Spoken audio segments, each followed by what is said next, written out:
An investment banker was at the pier of a small coastal village when a small boat with just one fisherman docked. Inside the small boat were several large yellow-fin tuna. The investment banker complimented the fisherman on the quality of his fish and asked how long it took to catch them. The fisherman replied, "Only a little while." The investment banker then asked, "Why didn't you stay out longer and catch more fish?" The fisherman said, "With this I have more than enough to support my family's needs." The investment banker then asked, "But what do you do with the rest of your time?" The fisherman said, "I sleep late, fish a little, play with my children, take siesta with my wife, stroll into the village each evening and spend time with my family. I have a full and busy life." The investment banker scoffed, "I am a Harvard MBA and could help you.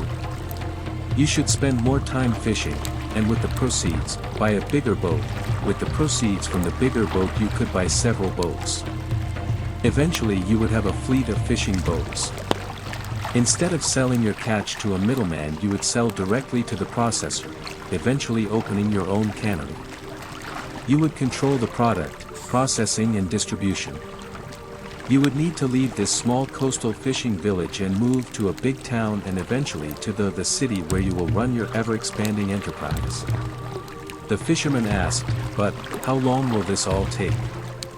To which the investment banker replied, 15 to 20 years.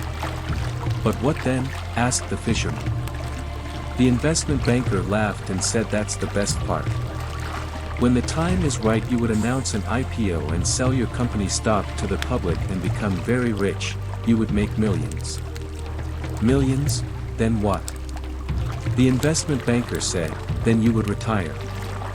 Move to a small coastal fishing village where you would sleep late, fish a little, play with your kids, take siesta with your wife, stroll to the village in the evenings and spend time with your family."